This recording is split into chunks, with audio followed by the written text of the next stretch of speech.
The Republican leader in Oregon's Senate gave our Cor Harlan a candid admission from his office at the Capitol this morning. He is deliberately trying to slow things down in Salem, and he says he's got some good reasons why.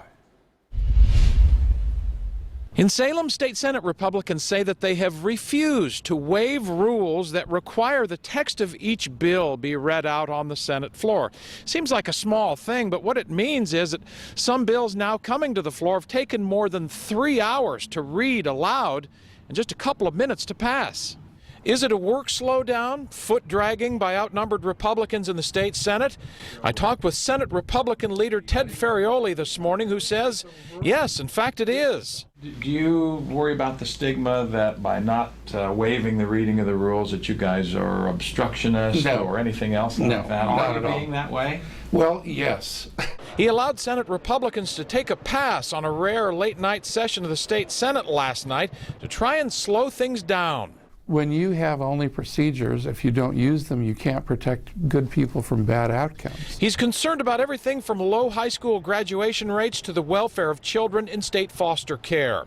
Minimum wage is set to rise, he says, without adequate amount of input from small business owners on the added cost it will impose and the jobs he says it might destroy. Ferrioli says the Northwest is already awash in green energy from hydropower. He says a clean energy bill set to sail through both houses to boost solar and wind power won't cut carbon emissions by much, and it could cost consumers a lot.